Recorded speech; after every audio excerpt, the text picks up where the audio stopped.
everyone, I'm Nick from Nasty Nick's Motorsports. I'm going to show you how to remove a jet pump out of a Yamaha Superjet. That's going to work for all of them from 1990 through 2020, and it'll work for the Waveblasters, Wave Raiders, and other stuff.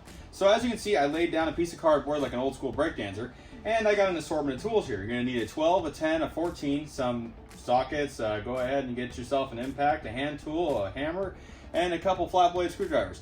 So as we work through this, I highly suggest that you take it apart either with hand tools or very gently with the gun. Do not reinstall everything with the gun, because occasionally what will happen is it'll catch the threads wrong and it'll just drive that bolt right through them. So the first thing we're going to do is we're going to go ahead and remove the ride plate, and I'll show you after that. Alright everybody, the ride plate on this particular model is a 12 millimeters. Some of them are 10 millimeters, this one's a 12, so we're going to go ahead and get up underneath here and remove those 4 bolts.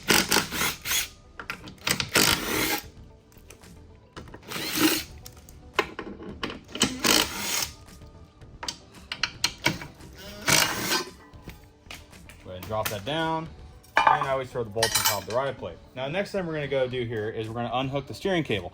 Now, the steering cable comes off pretty easily. You're just going to go ahead and slide that cover back, and that pops off no problem. Now, the next part is we're going to take a screwdriver and we're going to take off those 2 hose clamps, one down here that feeds the coolant side, and one up here that feeds the stock bilge. If you have dual cooling, there'll just be another one over there. So go ahead and remove those hose clamps, and I'll check in with you as soon as I get these off. All right, guys, so I went ahead and removed those hose clamps. Now, the jet pump is mounted with 4 14 millimeters up here on the top. Don't remove all 4 if you don't need to, if you're just getting in here to change the prop.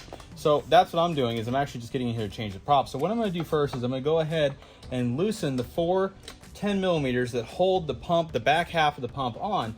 And then we're just going to take out these 2 14s that are both in the back of the pump up. The reason we're doing that is there's no real reason to remove the the wear ring and the seal in there, because occasionally you can mess up that seal just by removing it, and this also saves us a significant amount of time.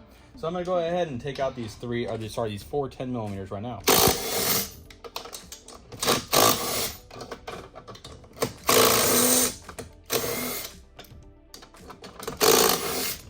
Now, you're going to go a little bit slower. Here at the shop, we have a bazillion of these bolts, so if I round ahead or something, it's not really a big deal, but do go slower. These I kind of go a little more gentle.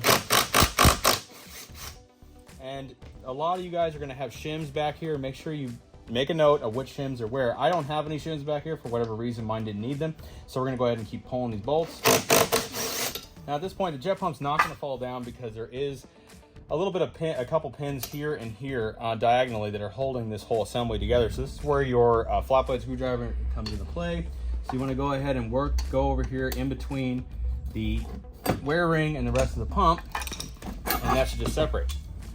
Right there, we just went ahead and removed the jet pump. And at this point now, you don't have to remove the nozzle, although you can. But we're going to put this into a vise, and we're going to go ahead and change this prop right now.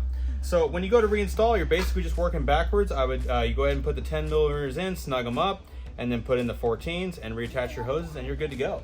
So hope you guys enjoyed watching the video, and have a good day. All right, guys, I'm going to show you how to reinstall that pump under advisement from my buddy Bryce here. He said you probably should show you how to put it back in. So what I went ahead and changed the prop in this thing. So I'm going to go ahead and reinstall it. If you need to see how to take a prop on and off these things, go ahead and refer to our other video on removing the prop. So we're going to gently feed this thing in here, real slow. You're going to kind of eyeball it and line it up. And as you put it in, you want to kind of rotate that prop with your fingers until it gets nice in there, and it's going to get at the right edge. So you might have to get up underneath there, like I'm going back to you right now. Kind of rotate that prop a little bit so it seats a little better. Looking for it to catch the spline right there. So I just went ahead and turned the prop a little bit. I got it to line up in the splines. And what you can do now is you can take a mallet and you can kind of gently tap it and start lining up those pins. What I like to do is go ahead and finger in the 10 millimeter bolts. And what I do is I just gently tighten them up and let it squeeze itself in to where it's right position. So go ahead and start them by your hand with your fingers.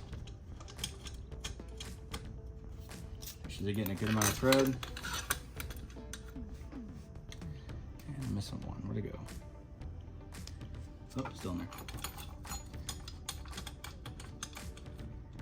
And then grab your gun and your 10 mil. Now, if you want to do this by hand, I highly suggest it, but I'm gonna go ahead and use the gun just real gentle.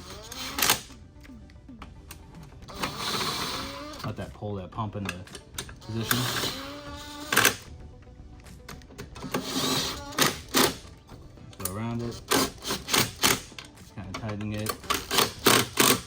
like you're doing a car tire.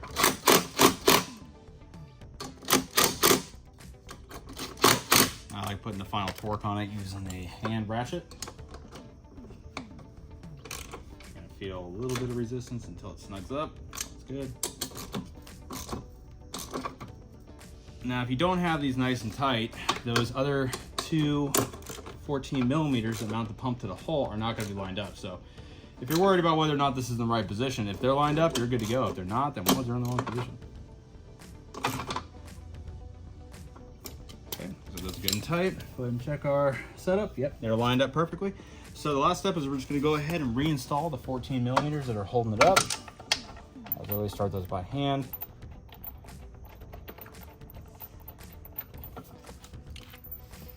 Again, mine doesn't have any shims. Yours most likely will. Make sure you put the shims back in the right location. That is part of your alignment. I'm not sure why mine didn't need shims, but sometimes all these holes have a little bit of flex and they're all a little bit different. So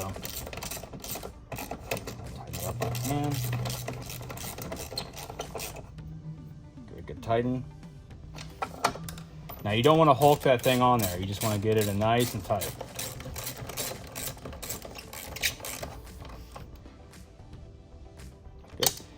And now we're just going to reinstall the hoses and put on the ride plate. So it should be pretty self-explanatory at this part. Oh, the other thing is put the steering cable back on. Just go ahead and slide that cable back, that sleeve on the cable, ball goes in and it snaps on.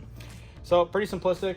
Hope that was helpful for you guys. If you have any questions, go ahead and put them in the comments. And if there's anything else you guys would like to see on working on your jet ski, go ahead and throw them into the comments. Any ideas for videos, and we'll see if we can get that taken care of for you. Thanks for watching.